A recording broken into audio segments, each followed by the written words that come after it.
আসসালামু আলাইকুম, আমি ইব্রাহিম হোসেন বিশেষ মোবাইল ফোন ক্লিনিকে সফটওয়্যার ইঞ্জিনিয়ার হিসেবে কর্মরত রয়েছি। আজকে আমাদের 52তম ব্যাচের দ্বিতীয়তম ক্লাস চলছে।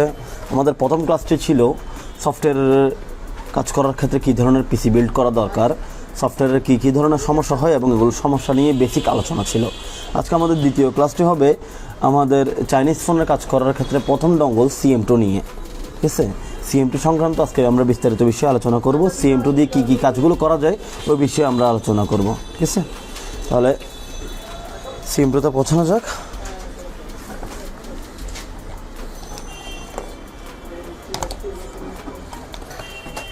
CM2 ডঙ্গল, ঠিক আছে। আমার হাতে বর্তমানে যে জিনিসটা দেখতে পাচ্ছেন এটার নাম হচ্ছে ডঙ্গল। ঠিক আছে, এটাকে বলে দেখতে প্যান্ড্রাইভের মতো, এটাকে বলে ডঙ্গল। এটার নাম হচ্ছে CM2 ডঙ্গল, চাইনিজ মিরাক্কেল টুল, চাইনিজ CM2 ডঙ্গল। ঠিক আছে, তো এইটা দিয়ে আমাদের বাংলাদেশে বেশ কিছু লোকাল যে চাইনিজ ফোনগুলো আছে, যেমন সিম্ফনি, ওয়ালটন, মাইক্রোম্যাক্স, মিডিয়াটেক এবং স্পেকট্রাম, তো আমরা নাম শুনছি না। মিডিয়াটেক এবং স্পেকট্রাম বেশ কিছু ফোনের সাপোর্ট এটাতে রয়েছে। ঠিক আছে, এটা দিয়ে কী কী কাজগুলো আমরা করতে পারি ওইটা আমরা আজকে দেখবো এখানে CM2 ডঙ্গল লাগাই। তো প্রথমে আমাদের পিসিতে আমাদের CM2 ডঙ্গলটা কানেক্টেড করব।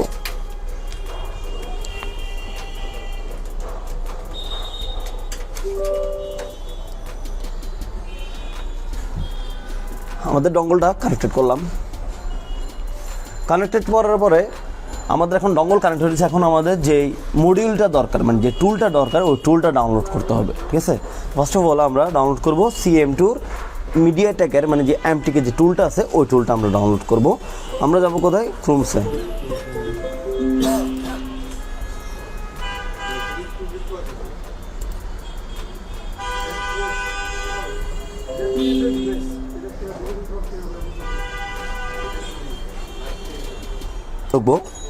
ঢোকার পরে আমরা ডাউনলোড করব CM2 মিডিয়াটেক মডিউলটা। ঠিক আছে, এই CM2 MTকে এটা ক্লিক করব।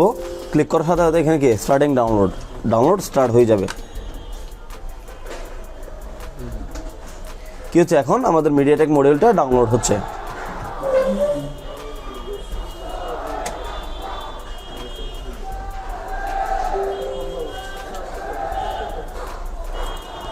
Show in folder. আমরা টুলটাকে ডেস্কটপে নিয়ে আসলাম। ঠিক আছে, আনার পরে আমাদের এই টুলটা কি থাকবে? জিপ অবস্থায় থাকবে। ঠিক আছে, জিপ থেকে এটাকে আমাদের আনজিপ করতে হবে। আনজিপ করতে হলে আমরা রাইটে ক্লিক করব। রাইটে ক্লিক করে এক্সট্রাক্ট টু, এক্সট্রাক্ট টু আছে, এখানে ক্লিক করব। পাসওয়ার্ড দেওয়া আছে এখানে সার্ভারের মধ্যে, এখানে পাসওয়ার্ডটা ওরা উল্লেখ করে দিয়েছে। পাসওয়ার্ডটা হচ্ছে 1 থেকে 8 পর্যন্ত। ঠিক আছে,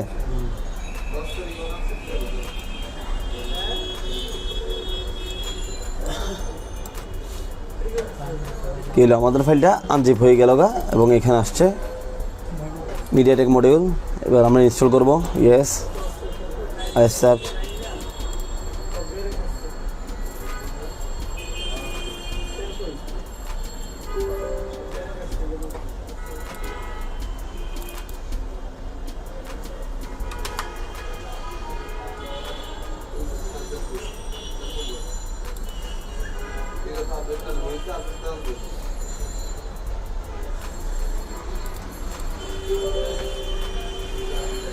এই যে টুলটা চালু হয়েছে, এটার নাম হচ্ছে CM2 মিডিয়াটেক টুল। ঠিক আছে, এটার মধ্যে আমাদের চায়নার যে লোকাল চায়না আছে, ঠিক আছে, লোকাল চায়না বলতে যেরকম সিম্ফনি, ওয়ালটন, মাইক্রোম্যাক্স, যেগুলো সর্বোচ্চ বাংলাদেশে মানে চলের কি লোকাল চায়নার মধ্যে অনেকগুলো আছে, উইনম্যাক্স, উইনস্টার, এই ধরনের টিনমো, আদার্স অন্যান্য যেগুলো ব্র্যান্ড আছে, লোকাল চায়নার মধ্যে একদম 70% সাপোর্ট কী পেয়ে যাবেন আপনি মিডিয়াটেক এবং স্পেকট্রামের ফোনগুলো।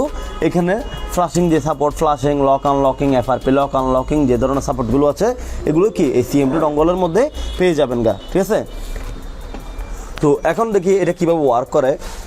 এখানে যে জিনিসগুলো আছে আমি আগে বলি একটু। Setting, service, security, flash, extra, user data and forensics, এই অপশনগুলো এখানে আছে। ঠিক আছে, এখানে প্রত্যেকটা অপশনে আমরা কাজ জানবো আজকে। সেটিংস, প্রথমত সেটিং, এখানে গিয়ে আমাদের CPU সেটিং করতে হবে। ঠিক আছে, যে আপনার ফোনটা এক্স্যাক্টলি কোন CPU। এখানে যখন আমরা ক্লিক করলাম এখানে 4টা সিপিইউ এনেবল হয়েছে, 1টা 2টা 3টা 4টা, ঠিক আছে। এফপি মানে হচ্ছে ফিচার্ড ফোন, ফিচার্ড ফোন বলতে বার ফোন, ওকে। বার ফোন আছে কি ওর? চায়না বার ফোন চলবে।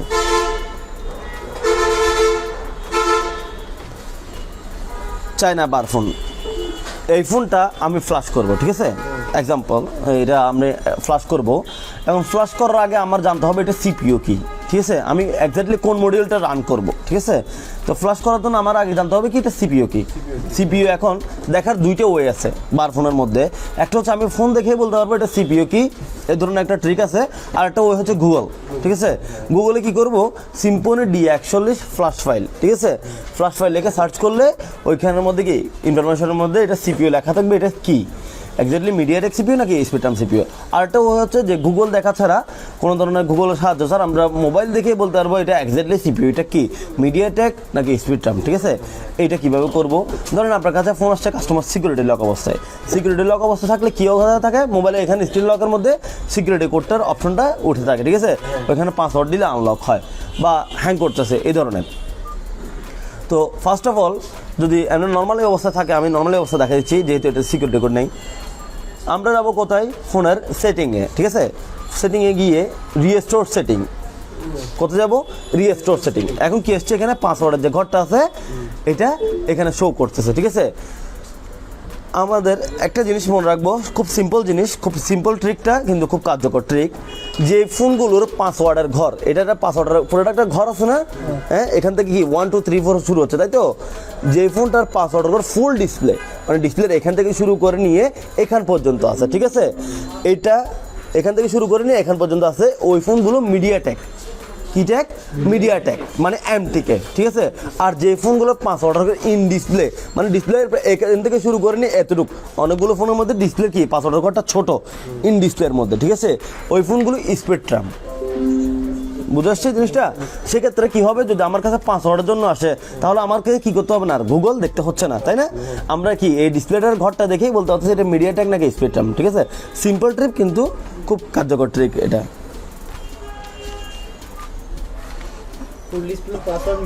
হ্যাঁ হ্যাঁ, এই জিনিসটা একটু শর্ট নোট করে নেন সবাই।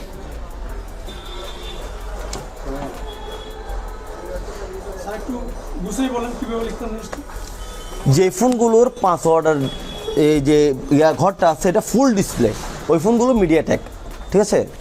আর যে ফোনগুলোর পাসওয়ার্ডের ঘর ইন ডিসপ্লে মানে ডিসপ্লের মধ্যে ছোট করে ইয়া করা, সেটা কি স্পেকট্রাম।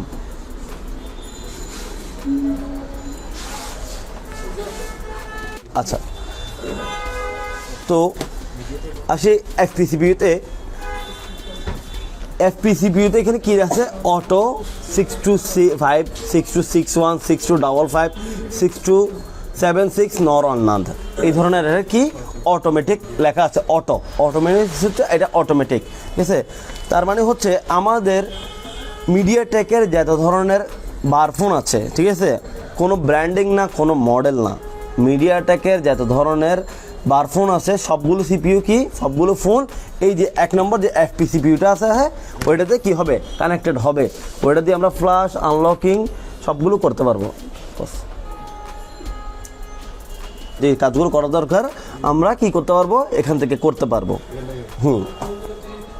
এরপর আছে এসপি স্মার্টফোন, ঠিক আছে। স্মার্টফোনে এই ধরনের সরাসরি মানে ফোন দেখেই সিপিইউ বলার কোনো ট্রিক নেই।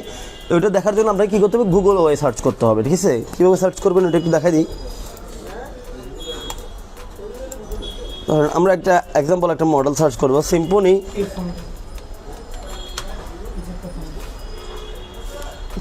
কি ফোন Lenovo, এটা সিম্পনি B75, ঠিক আছে। সিম্পনি B75 কি ফাইল, ফ্ল্যাশ ফাইল, হ্যাঁ, ফ্ল্যাশ ফাইল লিখে সার্চ করলাম আমরা। যে কোনো একটা সার্ভার সাইন ইন করবো।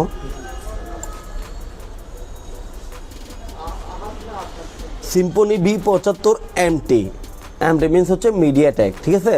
মিডিয়াটেক 6580 কি, এটা হচ্ছে একটা সিপিইউ আছে মিডিয়াটেক 6580 মানে মিডিয়াটেক। এরপর হচ্ছে আর একটা দেখি এখানে Symphony B75 hardware 2 610 SPD model কয়টা, মডেল কয়টা? মডেল একটা। সিম্ফনি B75 একটা মডেল। CPU কয়টা? দুইটা। কিছু কিছু ফোনের মধ্যে মিডিয়াটেক ইউজ করছে, আবার কিছু কিছু ফোনের মধ্যে স্পেকট্রাম ইউজ করছে, ঠিক আছে? এখন এই ধরনের কনফিউশনটা থেকে মুক্ত হওয়ার জন্য হচ্ছে ডিভাইস ম্যানেজার। কি ম্যানেজার? Device manager. এটা কীভাবে অ্যাক্টিভ করবো এবং এটার কাজ কি? প্রথমে আমরা দিস পিসি যাব, ঠিক আছে? দিস পিসি গিয়ে রাইট ক্লিক করবো, রাইট ক্লিক করার পর প্রপার্টিসে গিয়ে ডিভাইস ম্যানেজার, ঠিক আছে? আপনার নিচে দোকানে চাইলে একটা জিনিস একটু খেয়াল করবেন যে আমার মনিটরের কর্নার সবসময় এই জিনিসটা থাকে, যে ডিভাইস ম্যানেজারটা সবসময় অ্যানেবল থাকে, ঠিক আছে? এইটার মাধ্যমে সুবিধা হয় যে আমার ফোন যে কম্পিউটারে কোনো ডিভাইস লাগাইলাম, যখন আমি একটা ডঙ্গল লাগাইলাম, ডঙ্গলটা এক্সাক্টলি কানেক্টেড হয়েছে কি না, ঠিক আছে?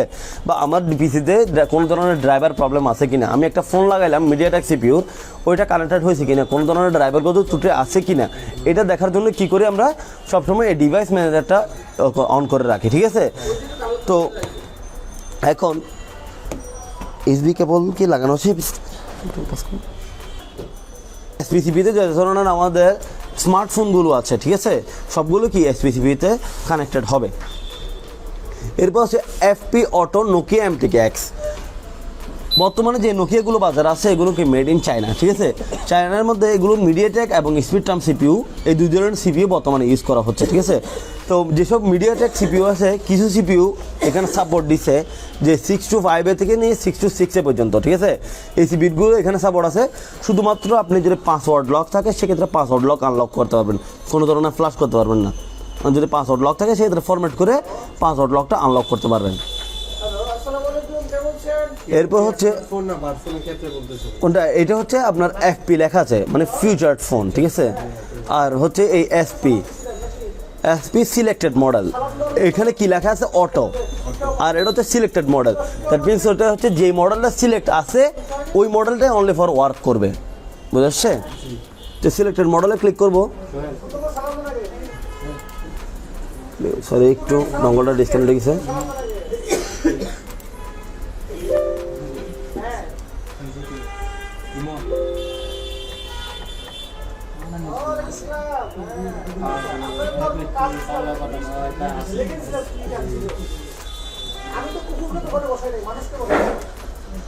অ্যালকাটেল, HTC, লিও, LG এই যে মডেলগুলো আছে শুধুমাত্র কি এই মডেলগুলো এখানে সাপোর্ট আছে, কিন্তু বর্তমানে এই মডেলগুলো বাজারে অ্যাভেলেবেল না, ঠিক আছে? খুবই রেয়ার এই মডেলগুলো, কাজ ধরতে গেলে নাই। যে লাস্টে যে দুটি CPU আছে ওই মডেলগুলোর কাজ অ্যাভেলেবেল পড়ে না, ঠিক আছে? অ্যাভেলেবেল হচ্ছে FP এবং SP, এই দুইটা CPUরে অ্যাভেলেবেল কাজ আছে, ঠিক আছে? তো আমরা সিলেক্ট করবো SPতে গিয়ে কোথায় যাবো? সার্ভিসে। সেটিংটা ক্লিয়ার? সার্ভিসে কি আছে? আমরা যখন একটা ফোনের ইনফরমেশন দেখতে চাই, ঠিক আছে? ফ্ল্যাশ করার আগে আপনারা যখন নতুনভাবে কাজ করবেন প্রত্যেকটা ফোনের কি ইনফরমেশন দেখতে হবে, ঠিক আছে? ইনফরমেশন দেখতে হবে। ইনফরমেশনের মধ্যে কী পাবো? ওই ফোনের ব্র্যান্ড, অ্যান্ড্রয়েড ভার্সন, CPU কি, সফটওয়্যার ভার্সন, এই চারটা জিনিস আমরা কি ওই এই ইনফরমেশনের মাধ্যমে জানতে পারবো। ওই ইনফরমেশনের মাধ্যমে কি ওই বরাবর আমরা যখন ফ্ল্যাশ ফাইল নামাবো ওই ফাইলটা দিয়ে ফ্ল্যাশ করবো, আমাদের ফোনটা কি ড্যাড হওয়ার কোনো চান্স থাকবে না, আমাদের ফোনটা সঠিকভাবে রান হয়ে যাবে, ঠিক আছে? তো এটা করার জন্য আমাদেরকে যেটা করতে হবে সেটা করতে রিড ফোন ইনফো। প্রথমে এখানে গিয়ে read phone info, then identify যখন দিব এখানে কি লেখা আছে? ওয়েট ফর ফোন, ঠিক আছে? ফোনের জন্য কি করতেছে? ওয়েট করতেছে, ঠিক আছে? এখানে কি লেখা আছে? Power of phone, remove battery, insert back, ঠিক আছে? পাওয়ার অফ করে ব্যাটারিটা রিমুভ করতে হবে, ঠিক আছে? রিমুভ করার পরে ইনসার্ট ব্যাক, আবার ব্যাটারিটা লাগায় ইনসার্ট ইউএসবি কেবল, ইউএসবি কেবল লাগাইলে কি হবে? আমাদের ফোনটা ডিভাইস কানেক্টেড হয়ে যাবে এখানে, ঠিক আছে? এটার মাধ্যমে কি হবে? আমাদের ইনফরমেশনটা জানতে পারবো। এরপর হচ্ছে ফরম্যাট রিসেট সেটিং। ফরম্যাট রিসেটের মাধ্যমে কি চলে যাবে? আপনার ফোনে যদি প্যাটার্ন লক থাকে, প্যাটার্ন লক, পিন লক, ঠিক আছে? FRP লক, ফোন মাঝে মাঝে স্লো করে, ঠিক আছে? ফোন মাঝে মাঝে স্লো করে, এই ধরনের সমস্যাগুলো কি হয়ে যাবে?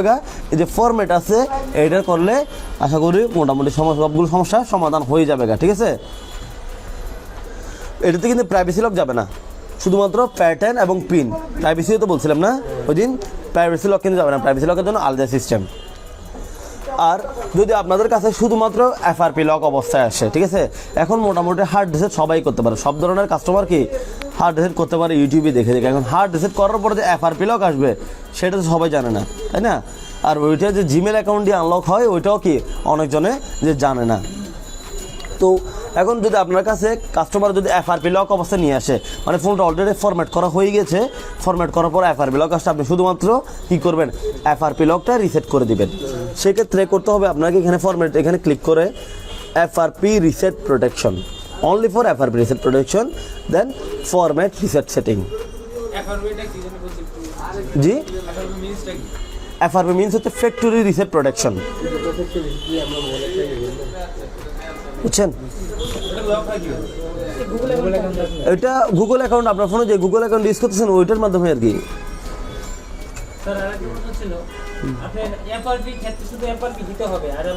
একটা জিনিস কি একসাথে সমাধান হয়ে যাবে, একসাথে চলে যাবে। হ্যাঁ, না কোনো ধরনের ফাইল ডাউনলোড করতে হবে না। হ্যাঁ হ্যাঁ, ওই বক্সের এই ডঙ্গলের মাধ্যমে ফরম্যাট করলে হয়ে যাবে, ফরম্যাট করতে কোনো ধরনের ফাইলের প্রয়োজন হয় না।